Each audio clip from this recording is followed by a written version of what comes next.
Bab kedua, buku jendela dunia. Berfokus pada literasi, yaitu kemampuan memahami, menikmati, dan menghasilkan teks. Bab ini membawa peserta didik mengenal dunia melalui buku, sekaligus melatih kemampuan membaca, menulis, berbicara, dan menyimak satu titik tujuan dan gambaran umum. Pada bagian pembuka bab kedua, dijelaskan bahwa tema buku jendela dunia bertujuan untuk membangun kegemaran membaca. Peserta didik diperkenalkan pada berbagai jenis buku seperti kamus, ensiklopedia, cerita anak, biografi. Mereka diajak untuk antusias menjelajahi isi buku sebagai jendela dunia. Komik, koran, dan majalah. Mengenal bagian-bagian buku, termasuk sampul, indeks, daftar isi, judul, dan lain-lain. Membedakan teks fiksi dan non-fiksi. Siswa belajar siri fiksi dan non-fiksi, termasuk tujuan penulisan, struktur teks, serta karakteristik masing-masing. Memahami unsur intrinsik cerita, seperti tokoh, alur, latar, sudut pandang, dan amanat. Menulis teks narasi sederhana. Siswa diarahkan untuk membuat cerita sendiri berdasarkan unsur intrinsik.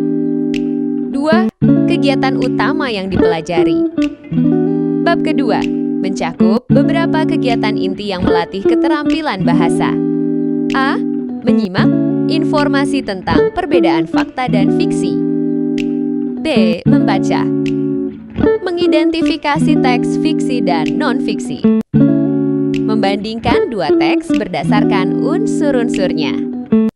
Menggunakan peta berpikir grafik untuk memahami teks. Peta berpikir ditampilkan pada gambar 2,1 dan 2,2. C. Berbicara. Mempresentasikan hasil. Pengamatan tentang isi buku atau perbedaan fiksi dan non-fiksi. Menceritakan kembali isi cerita secara runut. D. Menulis. Menulis teks narasi menggunakan unsur intrinsik cerita.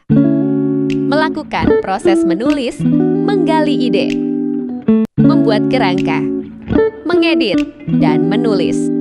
Rubrik menulis tersedia pada tabel ke-26,3 aspek kebahasaan yang dipelajari dalam bab ini. Siswa juga belajar beberapa aspek bahasa yang berhubungan dengan teks, bagian-bagian buku, teks fiksi dan non-fiksi, majas, metafora, personifikasi, hiperbola, kalimat langsung dan tidak langsung. Proses penulisan buku keempat, skema pembelajaran. Skema pembelajaran tabel 2,1 menjelaskan alur kompetensi, tujuan, materi, aktivitas, dan sumber belajar yang digunakan. Beberapa aktivitas penting antara lain: A. Presentasi ide, lalu menyampaikan pendapat dengan siswa mengamati gambar atau sampul buku, menyebutkan bukti. Pendukung. B. Menebak isi buku. Siswa menebak isi buku dari sampul dan mempresentasikan alasannya. C. Membedakan fiksi dan non-fiksi. D. Membuat jurnal membaca. Formulir jurnal membaca disediakan pada gambar 2,3. 5. Kegiatan pendukung untuk memperkaya pembelajaran. Terdapat kegiatan tambahan seperti membuat panggung cerita atau boneka tangan, mendongeng, unjuk karya literasi pada Hari Aksara Internasional. 6. Asesmen dan rubrik menyediakan beberapa rubrik penilaian. Rubrik membaca, rubrik berbicara, diskusi, dan presentasi. Rubrik proses menulis.